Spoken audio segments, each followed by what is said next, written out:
ఓం శ్రీ మాత్రే నమః. ఓం గురుభ్యో నమః. ఓం శ్రీకృష్ణాయ నమః. అందరికీ నమస్కారం అండి. శ్రీ మహావిష్ణు పురాణం 13వ అధ్యాయంలోకి వచ్చాం. వీడియోలోకి వెళ్ళే ముందు ఇదే మొదటిసారి మా ఛానల్ చూస్తున్నట్టయితే లైక్ చేయండి, షేర్ చేయండి, సబ్స్క్రైబ్ చేసుకుని పక్కనే బెల్ ఐకాన్ ఉంటుంది, దాన్ని ట్యాప్ చేసి ఆల్ బటన్ క్లిక్ చేస్తే మేము చేసే ప్రతి వీడియో మీకు నోటిఫికేషన్గా వస్తుంది. ఇక ఆలస్యం చేయకుండా వీడియోలోకి వెళ్ళిపోదామండి. శ్రీ మహావిష్ణు పురాణం 13వ అధ్యాయం. రాసక్రీడ విహారాలు, వృషభాసురుడ వధ. ఒక గోపిక తన వేణుగానానికి అనుకూలంగా లయాత్మకంగా పాట పాడింది. మరొక సుందరి ఆ పాటకు అనుగుణంగా నృత్యం చేయగా ఇంకొక ముగ్ధ కృష్ణుని అతడిని పెనవేసుకుంది.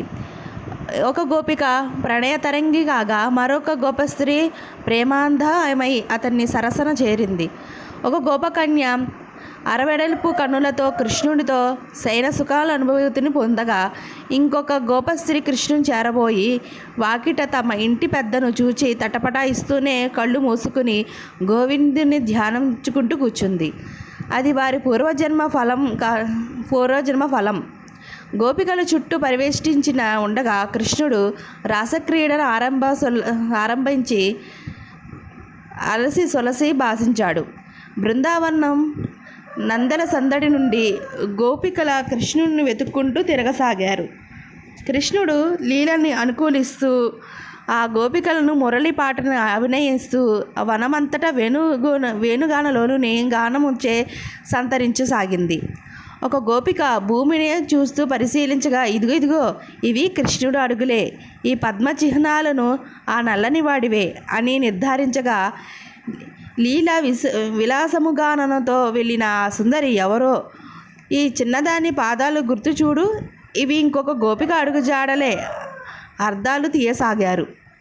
ఇక్కడే ఏ చిన్న దాన్ని పూలు కోసి సిగలో తురుముతున్నాడో, సగం పాదం మాత్రమే కనిపిస్తుంది ఇక్కడ, చూడవే సఖి, ఆ అదృష్టవంతురాలు ఎవరో ఇంకొక గోపస్త్రీ ఈర్ష్యపడసాగింది. లేదులేవే, దానిట దిగి విడిచి నందనందనుడు ఇంకెవరితోనో చేపట్టి జారుకున్నట్టున్నాడు, సరిగ్గా చూడు, ఇంకొక చిన్నది ఆమెను ఓరడించసాగింది. చాలే, ఆ మాయామోహనాంగుని మీద మోజుబడి చేరవచ్చిన ఈ పిల్లని మాయ చేసి ఎక్కడికో దాగున్నాడో కాబోలు, ఈ అడుగులు వెనుదిరిగి పోతున్నట్లు లేవు అని ఇంకొక అడుగు జాడలు పరిశీలించి సమన్వయంగా పరిచసాగింది. ఈ విధంగా నిరాశలై ఆ యమునా తీరమున స్థైకత స్థలిపై విరహ వేదనతో కృష్ణుని చరిత్రనే కొందరు గానం చేస్తూ సంతృప్తిగా చెందసాగారు.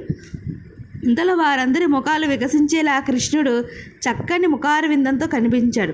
సర్వజీవ సుఖాలు విలాసుడు, త్రైలోక్య రక్షకుడు శ్రీకృష్ణ దర్శనమే ఆ గోపికలకు మహదానందంగా గుర్చుగా ఆర్తిగా పిలిచి అతనితో ఒదిగిపోయారు. ఇలాగే ఇంకో గోపిక తన శృంగాభిలాషను వ్యక్తం చేయగా అందరితోనూ అన్ని విధాలా వారికి అనుకూలమైన కేళీ సలిపి వినోదించాడు ఆ లీలా మానుష విగ్రహరుడు. ఒక తేనె కౌగిలించుకొని ముద్దులిచ్చాడు. ఇంకో కిషోరప్రాయ లక్షణాలున్న సంచరించి రతిప్రియను ఆ స్వామి రాత్రులందు క్రీడించడం సాధారణమైంది. అదో రాసలీలానుభూతి, అధ్యాయంతులు లేనిది. ఈ రాసక్రీడ వేదాంతం ఉన్నది అందరియందు ఆ జగన్నాటక సూతధారి అయిన ఆత్మస్వరూపుడై క్రీడిస్తున్నాడని అర్థం. బాహ్యార్థం కంటే అంతరార్థానికి ఇక్కడ అన్వయించుకోవాలి. వృషభాసురుడు వధ. సంధ్యాకాలం తర్వాత కృష్ణుడు రాసక్రీడ కుతూహలుడైనప్పుడు డొపరి అరిష్టుడనే కంస చర ప్రముఖుడు వృషభ రూపుడైన పొగరగా కోష్టలోకి ప్రవేశించాడు. నల్లని మేనుతో ఎత్తైన మోపురంతో గోవులను బెదిరించసాగాడు. ఒకప్పుడు ఈ రాక్షసుడే వనం సంచరిస్తూ తపస్సులను చంపుతూ ఉండేవాడు. ఈ ఘోర రాక్షసుని చూసి గోపికలు గోపాలులు మిక్కిలి భయపడి కృష్ణ అని ఆక్రందన చేశారు. కృష్ణుడు సింహనాదం చేయగా ఆ సవ్వడికి వృషభరూపుడు కృష్ణుని పట్టుకొని కొమ్ములను గురి చేసి పైకి లేపసాగాడు. తన దగ్గరకు రాగానే ఒడుపుగా వాని కొమ్ములు ఒడదీసి పట్టుకుని మోకాలితో వాడిని కడుపులో పొడిచాడు.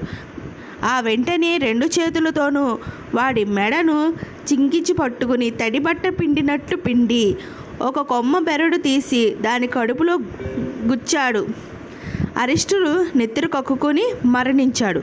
గోపిక జనులంతా హర్షధ్వానాలు మిన్నంటగా శ్రీకృష్ణుడు ఆనందించాడు. ఇట్లు మహావిష్ణు పురాణం 13వ అధ్యాయం సంపూర్ణం. ఇదండి ఈ వీడియో మీకు నచ్చితే షేర్ చేయండి, లైక్ చేయండి. అలాగే ఈ వీడియోపై మీకు ఎలాంటి సలహాలు సూచనలు ఇవ్వాలన్నా దయచేసి మా కామెంట్ బాక్స్లో కామెంట్ పెట్టండి. ఇంకొక మంచి వీడియోతో మళ్ళీ మీ ముందుకు వస్తాం. అందరికీ ధన్యవాదాలు. సర్వేజన సుఖినో భవంతు.